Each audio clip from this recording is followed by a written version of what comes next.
How are we doing? This time I'm having a conversation with my very good friend, Kevin. Good to see you.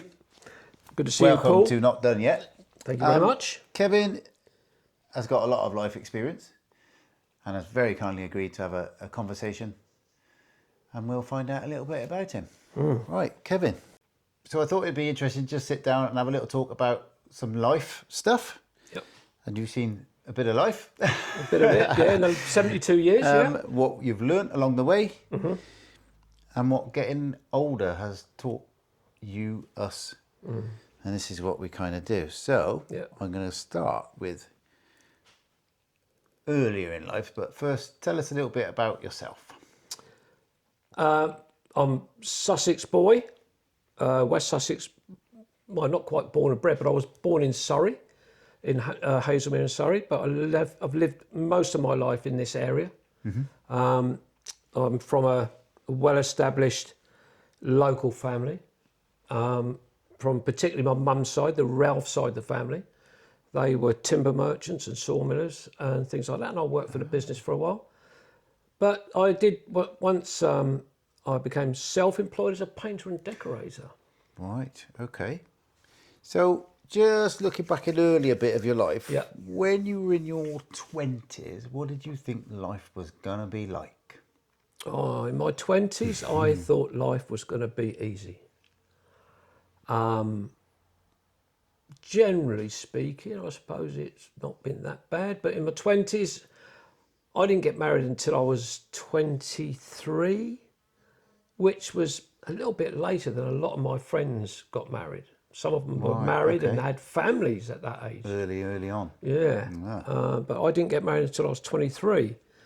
But I was very sport-minded. I played football, I played golf, went out with the lads drinking.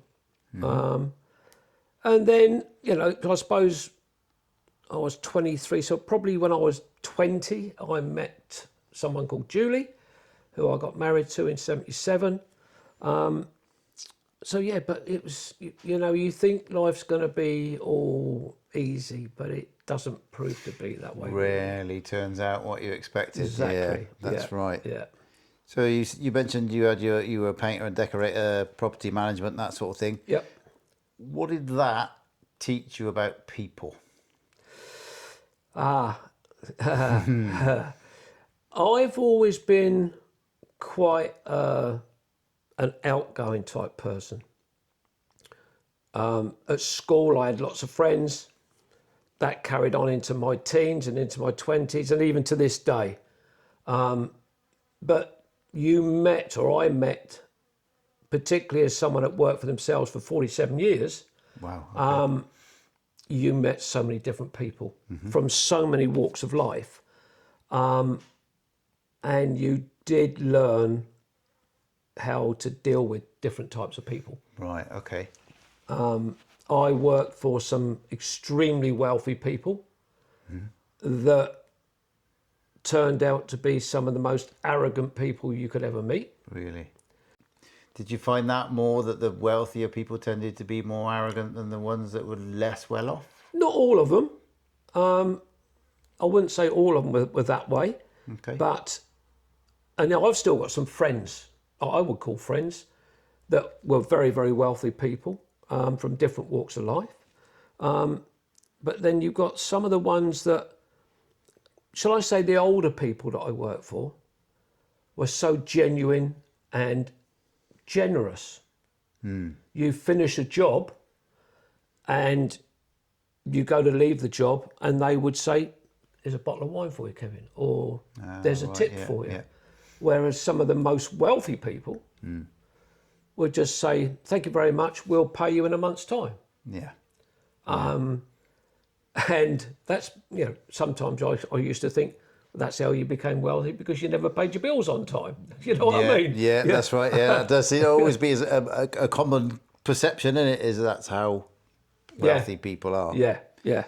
So looking back with your business and everything, what do you think you got right? And is there anything you wish you'd worried less about? Bit of a double header, that one. Yeah, I used to worry quite a bit about money. making sure that my clients paid me on time so I could pay my bills Yeah. and look after my family. But yeah, it's Do you wish you'd worried less about that, or yeah. did it become like It never consuming? it never got all consuming, apart from when I was out of work for a while, and because the building industry went through a slump. But I was never that sort of person that would, and I know a lot of people that did, just sat on their backsides and did nothing about it. I got in my car and I drove over a period of 200 or 300 of miles to try and find work. Get work, yeah. Rather than wait for it to come to you. Yes, go exactly. And go and yeah. get it. Yeah, I would go out and try and find it. So there was things that I worried about. I worried more about obviously my family. That could I take care of them? I had 2 children. One born in 1980, one born in 82. So I needed to provide for them. Yeah. But there was a time when I was out of work because I broke a bone in my wrist. And through my own stupidity, instead of being off work for 6 weeks, I was off work for 12 weeks.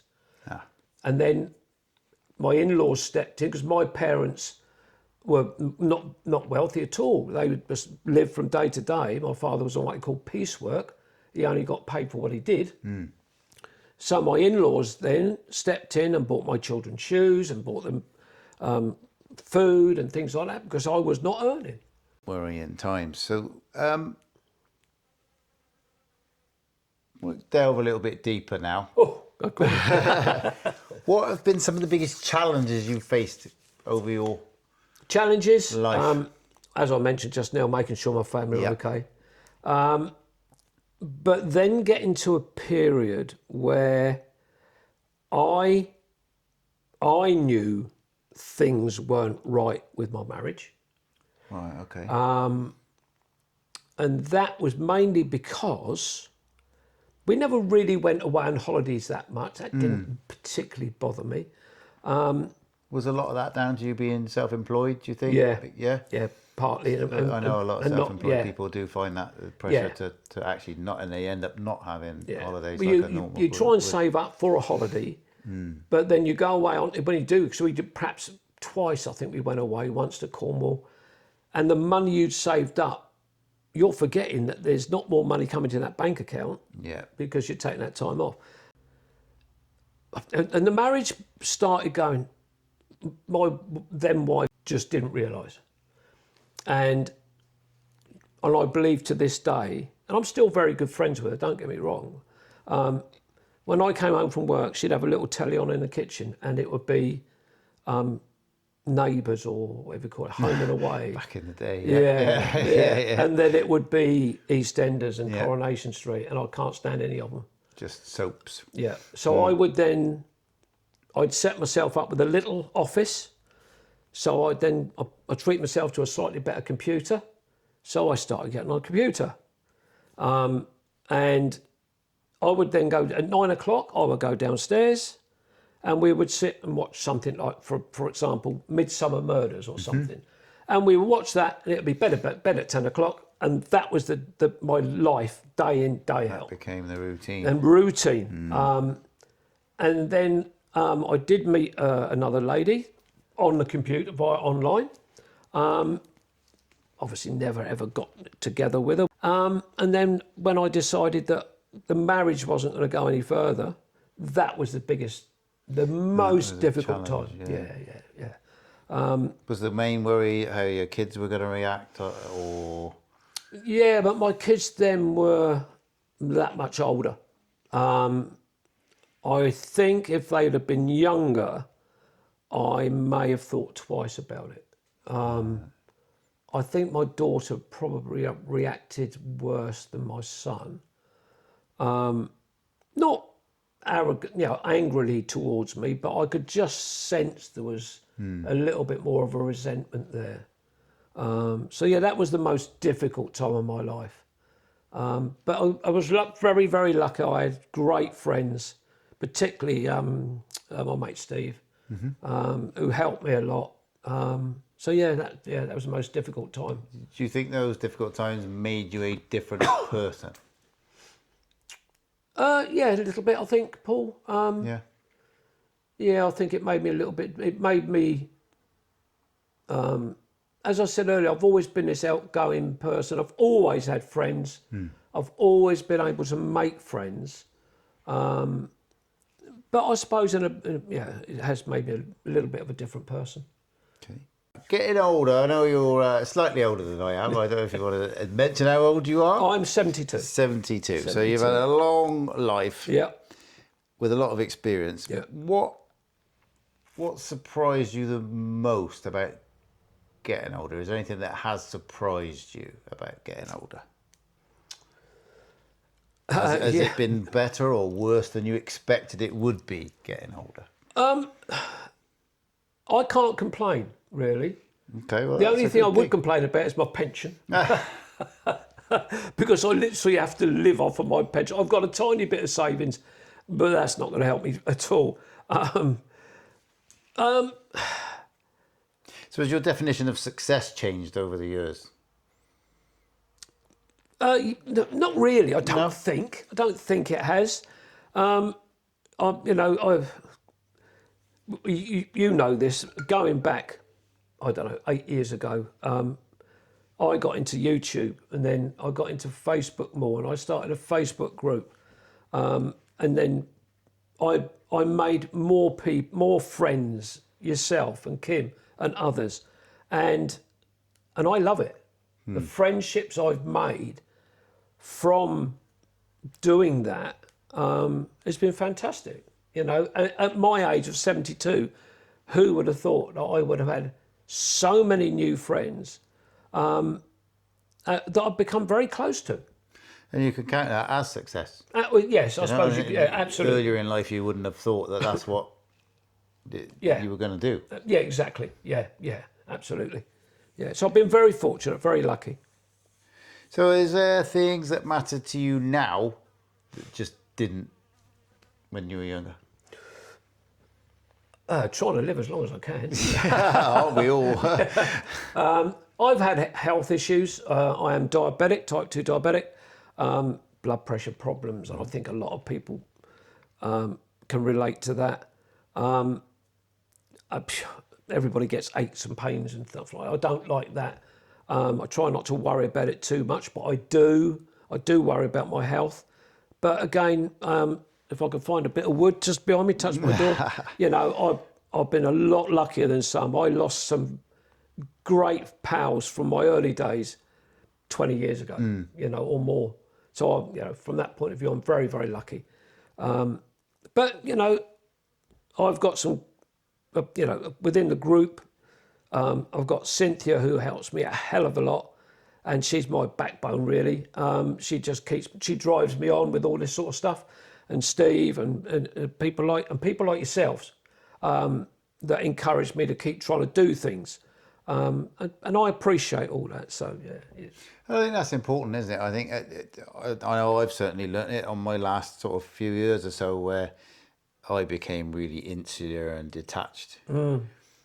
And you can't do that because for your own sanity, you just can't. Yeah.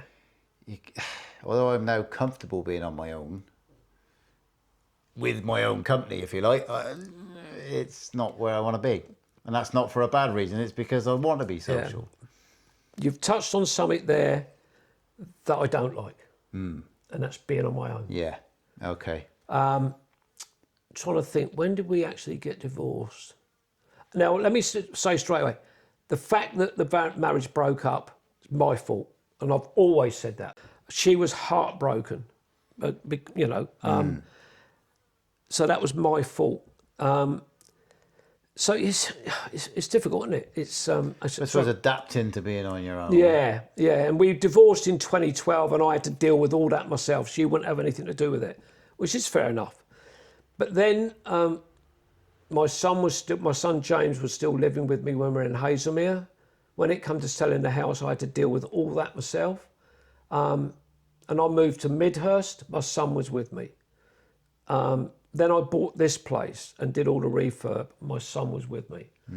And then when the day, and he's been back and forth, and I said to you earlier on, he could walk in at any time because he's moving back in. We might see him make an appearance, Because he's just tomorrow getting the keys for his first flat that he will own. But the very first time that he moved out of here was awful. Hated it. And I can remember saying, I was out with Cynthia and Steve one day on a walk, and I came through that front door back there, and I leant against the door frame of my sitting room, and I opened the door up and I looked in and I just went, hello, lonely house. Wow.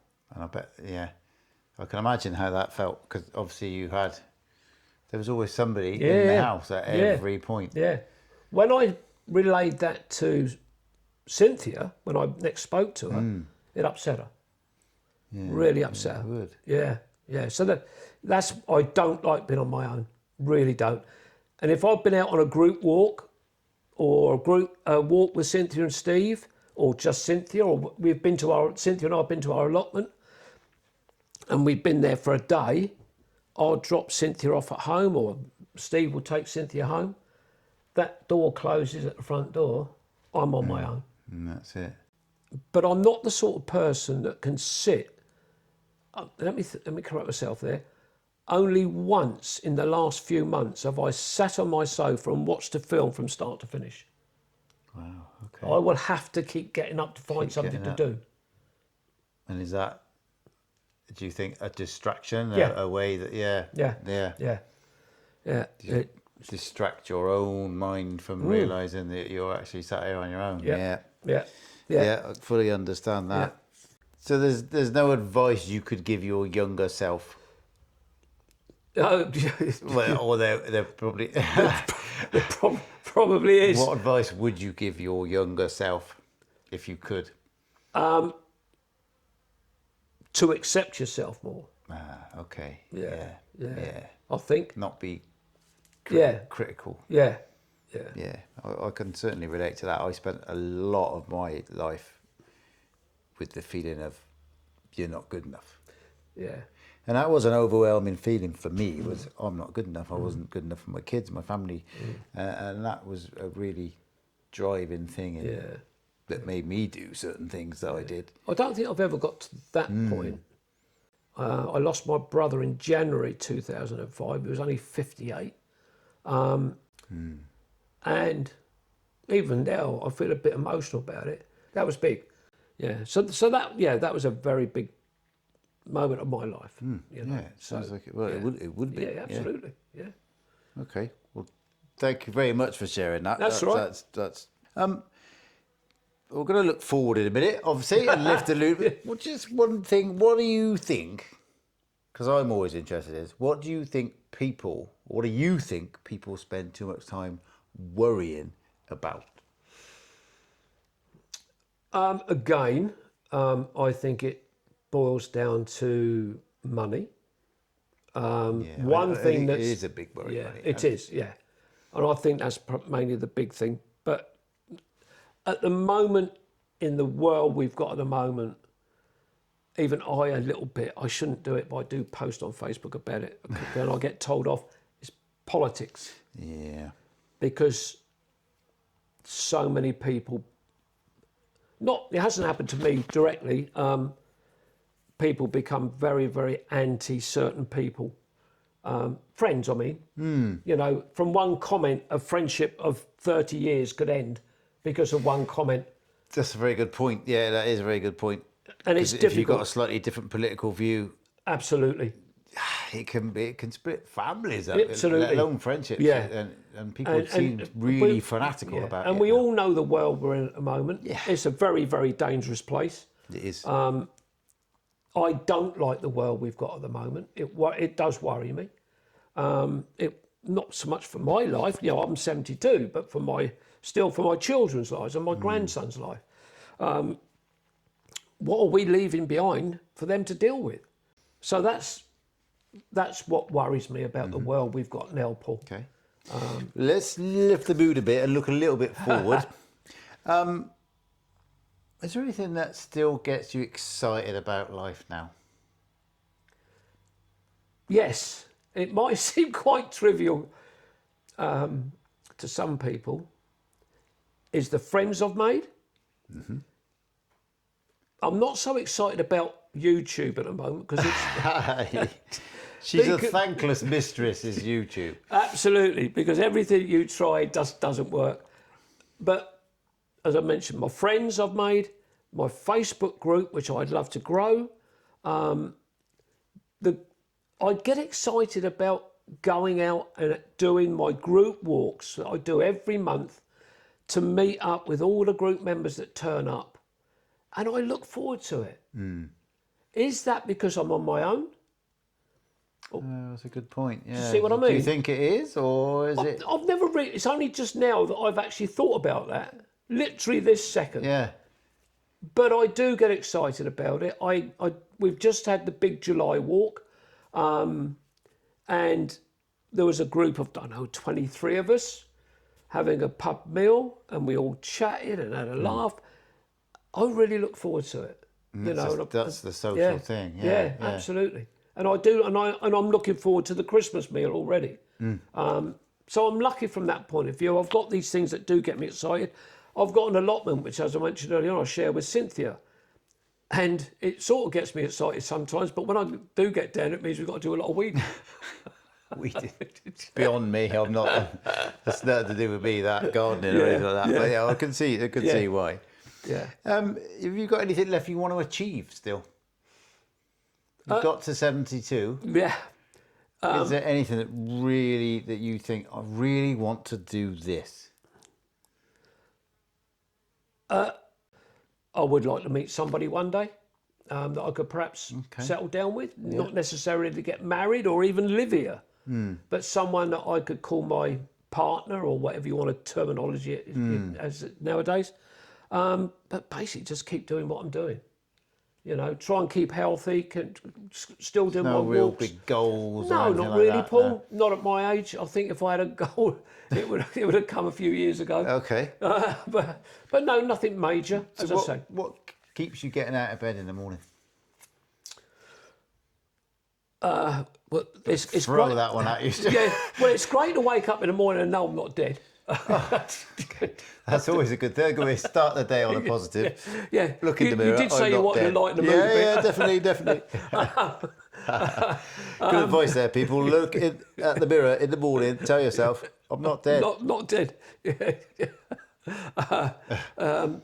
But again, it's what am I going to do today? I'm someone that loves to help people. And my friend Cynthia, I help her out with her husband because he's very poorly. Hospital, I don't like the hospital trips and stuff like that. No. But I like being out there to help people and stuff like that. And my cousin, who I'm very close to, he sometimes asks me to help him out with something, and I'll go and help him. So I enjoy doing that. But again, it comes back to, is it because I'm doing something with somebody else and I'm not on my own? Maybe. I don't know, yeah. Psychologically, I might not be, Maybe that is. Yeah. But yes, carry on as I am. Try and build I'm not going to say YouTube channel, because I'll never build that, but the Facebook group. And of course, I love coming up and seeing you and Kim up in travelling about. Yeah, and doing that sort of places. thing. Yeah, and go and see my family up in the Midlands as well. And I just want to keep doing that as long as I can. I'll be quite happy to do that. Good. Yeah. Right, well, I do have one last question. Oh, no, really? I thought that was it. I'm going to hit you with this one. Right. Go on. And then I'm just going to let you free on it, okay? So, Sure. If you had 2 minutes, now I haven't got a timer or a clock that I can start, to give people one message about life, what would you want them to remember? Wow. Remember who you are. Remember you have got people out there that care for you, family that care for you, hopefully. And to try and do the best in your life you can, not just for yourself, but for others as well. Because there's a lot of people in my community, and just perhaps a little bit beyond, that might need some help. If you can help them, help them. Because a lot of people can't get the help they need. But yeah, just be good to yourself, be kind to yourself firstly, and then whatever comes from that is the way to go, I think. Brilliant. Thank you very much. Right, guys, that has been Kevin, my friend Kevin. Thank you very much for that. You're very much welcome. appreciated. I hope you've enjoyed listening to Kevin and hearing a little bit about his life. Yeah. And hopefully somebody can relate to that. If you have, that's great. Thank you very much for watching. I'll see you next time. But until then, don't forget to look after yourself, like Kevin said. And remember, none of us are done yet.